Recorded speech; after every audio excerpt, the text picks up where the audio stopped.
So hello. और इसके बाद आगे स्टार्ट करते हैं। आपकी क्लास है बीएससी फर्स्ट ईयर और यूनिट चल रही थी एएम वेव्स या इलेक्ट्रोमैग्नेटिक वेव्स, और उसके अंदर स्टार्ट करते हैं विद्युत व चुंबकीय क्षेत्र के परिसीमा प्रतिबंध। ठीक है, तो इसको कंटिन्यू करते हैं। तो देखिए हेडिंग है आपकी विद्युत क्षेत्र व चुंबकीय क्षेत्र के परिसीमा प्रतिबंध।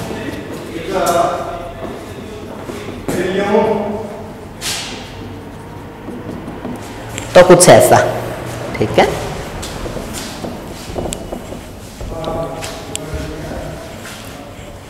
तो देखिए इसके अंदर बताते हैं आपको। सबसे पहले तो देखो, मान लो कि कोई EMW रे है, ठीक है, वो एक मीडियम से दूसरी मीडियम के अंदर जा रही है। ठीक है, मतलब कोई EMW वेव है, वो इस मीडियम से इस मीडियम के अंदर जा रही है, यहां से यहां जा रही है। ठीक है, अगर ये EM वेव्स है, ये यहां से यहां जा रही है, तो बीच में ये बाउंड्री है, इसको बोलते हैं बाउंड्री या परिसीमा।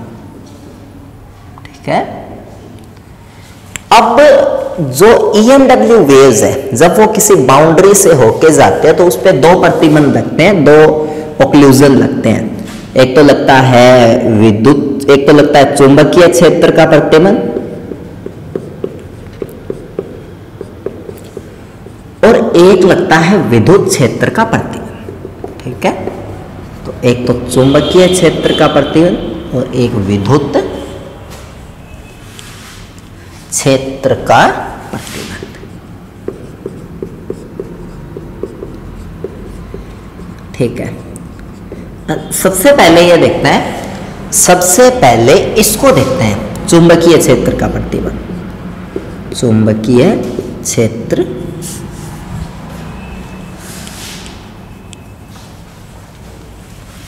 चुंबकीय क्षेत्र का प्रतिबंध। सबसे पहले इसको स्टडी करते हैं और उसके बाद आगे दूसरे वाले को स्टडी करेंगे। ठीक है, तो मान लो कि कोई EMW वेव है, वो दो मीडियम है, उनके बीच में परिसीमा है, उससे टकराती है। ठीक है, अगर कोई वेव है वो दो मीडियम के बीच में परिसीमा से टकराएगी, यहां पे टकराएगी, तो उस कंडीशन में आप लगाओ एक बार एम्पियर का नियम। ठीक है, एम्पियर के नियम से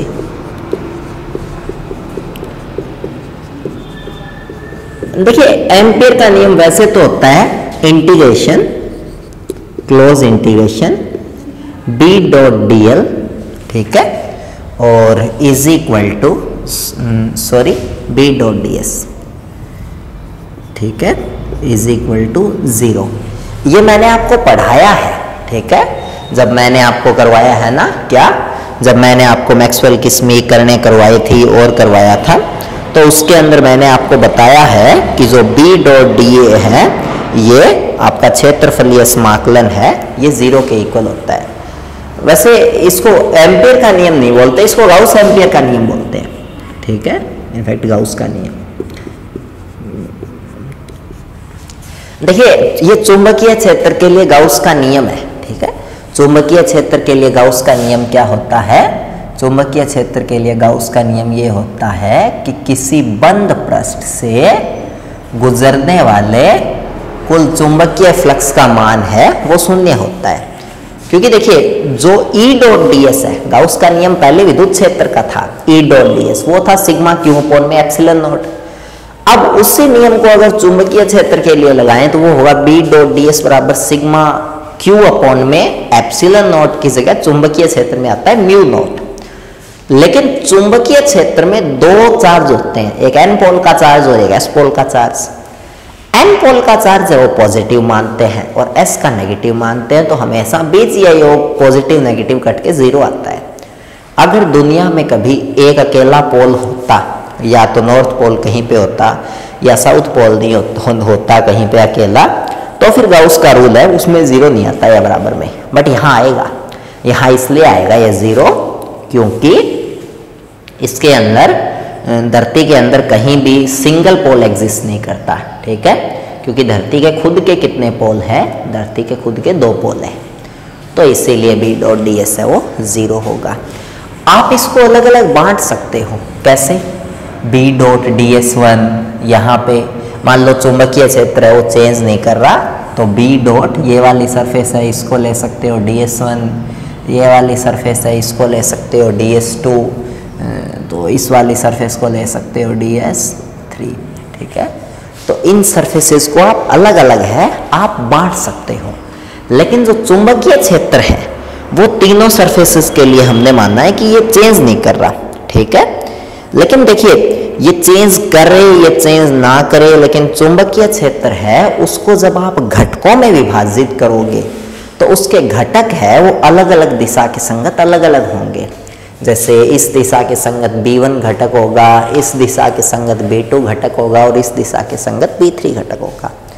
तो इसको कुछ इस टाइप से हम लोग डिवाइड कर सकते हैं, B1 और डॉट में आप लिख लो DS और प्लस में इंटीग्रेशन B2 और ये आप लिख लो DS और प्लस में इंटीग्रेशन B3 और DS।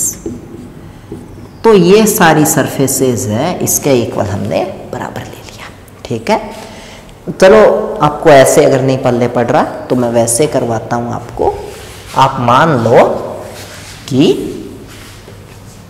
ये तीन सरफेस है DS1 DS2 DS3 और चुंबकीय क्षेत्र है वो भी अलग अलग है B1 DS1, तो आप ऐसे मान लो B1 DS1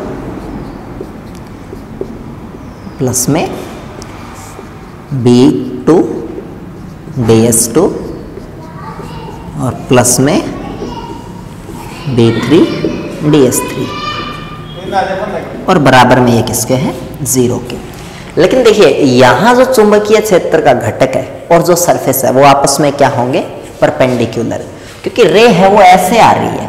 अब रे अगर ऐसे आ रही है तो उसमें विद्युत और चुंबकीय क्षेत्र के घटक है वो इस दिशा के संगत होंगे और इस दिशा के संगत कोई घटक नहीं होगा, और अगर होगा तो वो DS2 के साथ एंगल बनाएगा 90 डिग्री।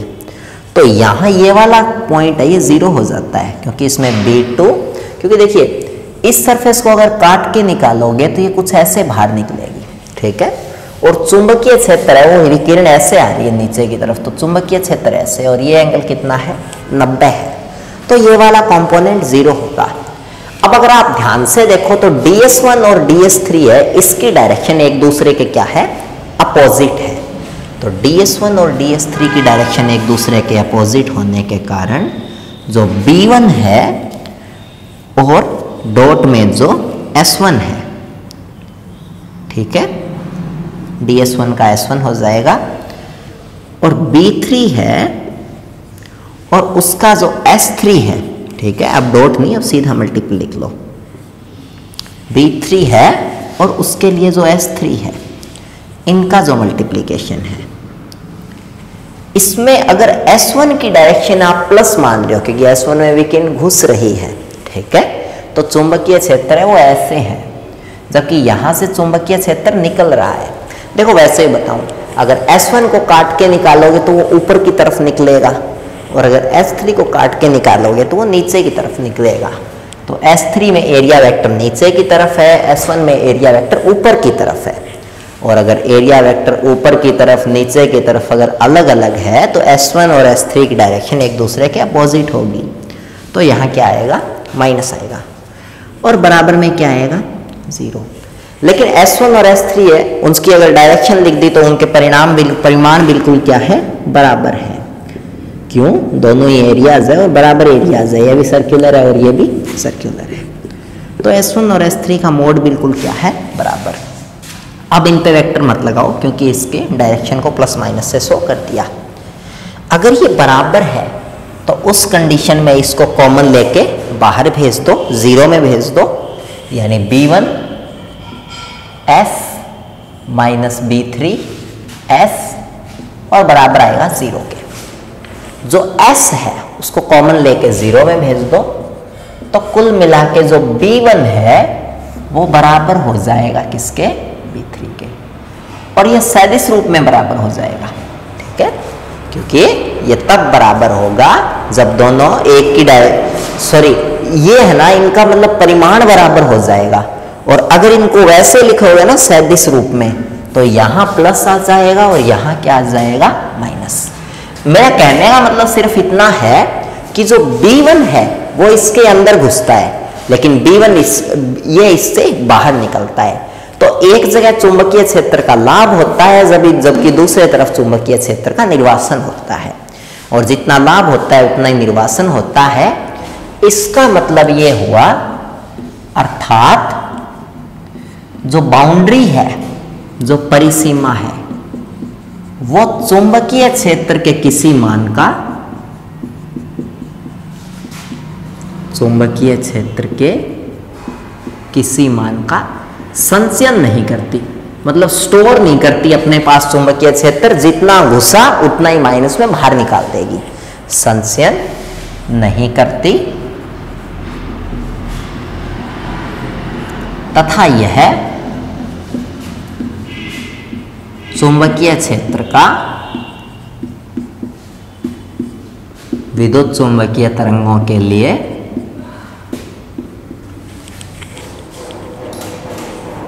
विद्युत चुंबकीय तरंगों के लिए परिसीमा प्रतिबंध है।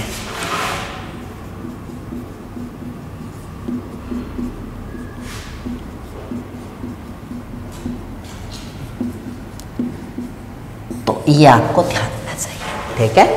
तो आई होप ये आपको क्लियर हुआ होगा मैं क्या बोल रहा हूँ, ठीक है।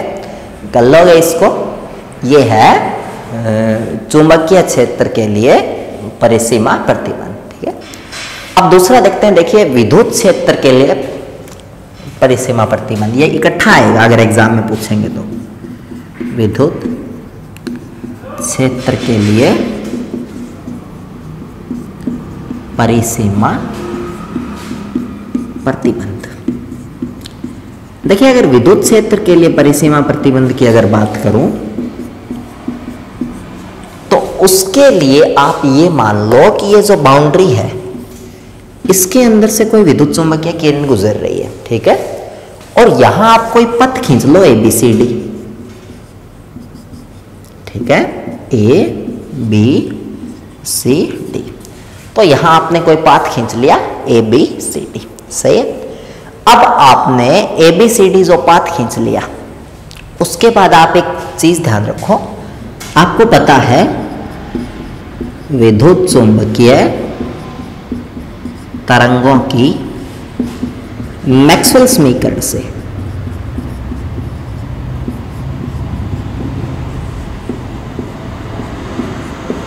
देखिए विद्युत चुंबकीय तरंगों की जो मैक्सवेल समीकरण है, उससे आप लोग क्या लिख सकते हो, उससे आप लिख सकते हो del cross E is equal to minus del B upon में डेल टी। ये इक्वेशन थी, ठीक है। अब आप इस समीकरण का दोनों तरफ एरिया इंटीग्रल कर दो, मतलब क्षेत्रफल के सापेक्ष इसको समाकलित कर दो। ये मैं इरेज कर रहा हूं एक बार।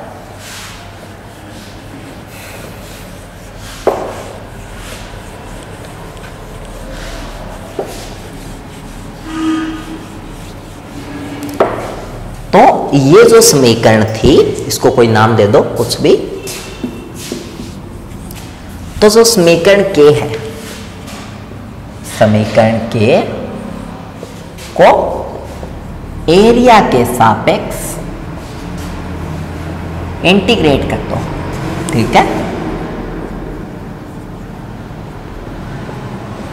अगर एरिया के सापेक्ष इसको इंटीग्रेट करोगे तो यहां कुछ ऐसा होगा, डेल क्रॉस E dA, और यहां भी कुछ ऐसा होगा माइनस डेल B अपॉन में डेल T और डॉट D, डॉट नहीं सीधा ही D है, ठीक है।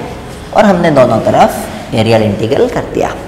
देखिए आपने जो कर्ल का नियम पढ़ा है, ठीक है, स्टोक्स की कर्ल थ्योरम पढ़ी है, उसके अकॉर्डिंग ये किसके इक्वल होता है, ये इक्वल होता है इसके, किसके, ई डॉट डी एल के। और उधर किसके इक्वल होता है, उधर इक्वल होता है माइनस डेल अपॉन में डेल टी बाहर ले लीजिए, बी डॉट डी। तो कुछ ऐसा। अच्छा, इसके बाद अगर देखें इसको अच्छे से देखें तो ये ई डॉट डी एल तो ये हो गया और ये हो गया, ठीक है। अब हमने जो पाथ खींचा था, कौन सा, ये वाला ए बी सी डी, ये वाला जो पाथ खींचा था, हम इस पाथ के लिए चुंबकीय क्षेत्र को लिखते हैं, ठीक है।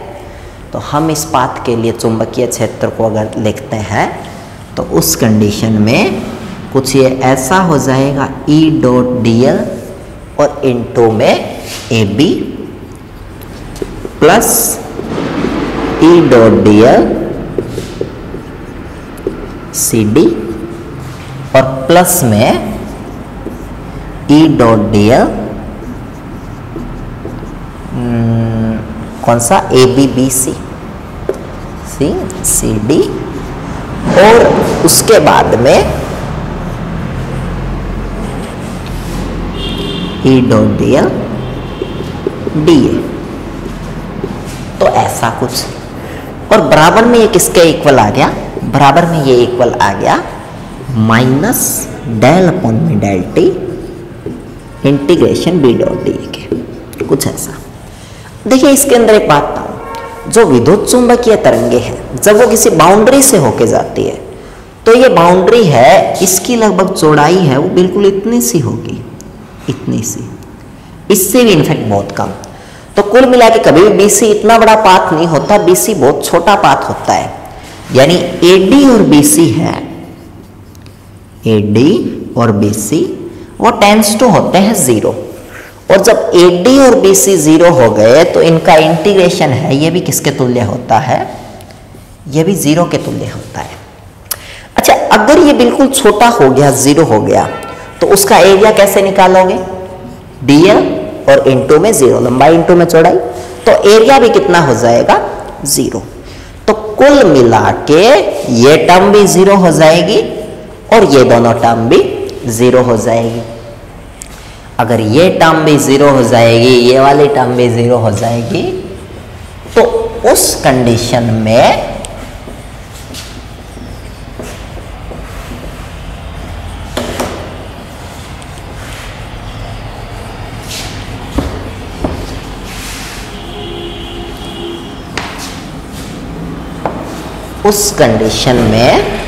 कुछ ऐसा होगा, यानी E A B D L और प्लस में E B C D L और बराबर में होगा किससे, 0 के। बी सी नहीं था, वो कौन सा था, ए बी सी डी था। और इससे यह प्रूफ होता है कि डीएल तो कैंसिल हो जाएगा, ई ए बी है वो माइनस ई सी डी के बराबर है। डीएल कैंसिल होकर एल हो जाएगा, एल को 0 में भेज दोगे और कुल मिला के ऐसा कुछ। तो यहां से आपको यह पता चला कि विद्युत क्षेत्र है उसका भी परिसीमा पर संचयन नहीं होता, परिसीमा पर संचित या जमाव नहीं होता,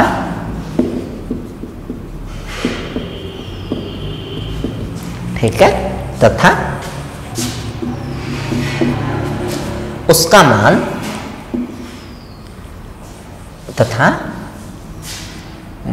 ये बाउंड्री के साथ प्रतिबंधित रहता है। कैसे लिखेंगे इसको, हाँ, तथा विद्युत क्षेत्र परिसीमा के साथ प्रतिबंधित रहता है।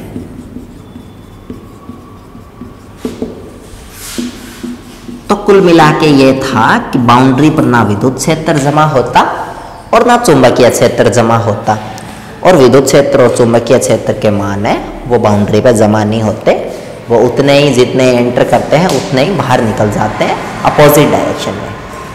तो आई होप ये आपको क्लियर हुआ होगा। ये थे विद्युत क्षेत्र और चुंबकीय क्षेत्र के परिसीमा प्रतिबंध। ठीक है, तो एनीवे ये सब था किसके बारे में, विद्युत चुंबकीय तरंगों के बारे में। ठीक है, तो आई होप आपने इसको कर लिया होगा। और एनीवे इसके अलावा तो कुछ नहीं बचा है। ठीक है, चलो इसके अंदर एक दो चीज़ और बताता हूँ। देखिए पहले वाला जो था कौन सा, चुंबकीय क्षेत्र का प्रतिबिंब, उसको एक तरीके से और भी कर सकते हो। ठीक है, इनफैक्ट बुक में भी एक तरीके से और किया हुआ है, तो वो बताता हूँ।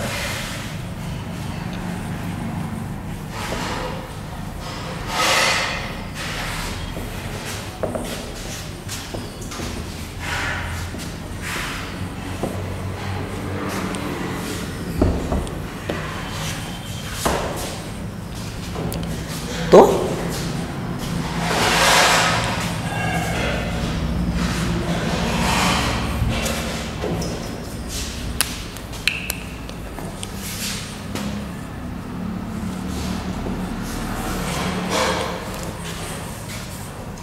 ये था, उसमें क्या बताया था मैंने, उसमें मैंने बताया था कि गाउस के नियम से v डॉट डी एस है वो क्या होता है, 0। और फिर बाउंड्री थी, बाउंड्री पे सरफेस खींची थी और उससे विकिरण जा रही थी।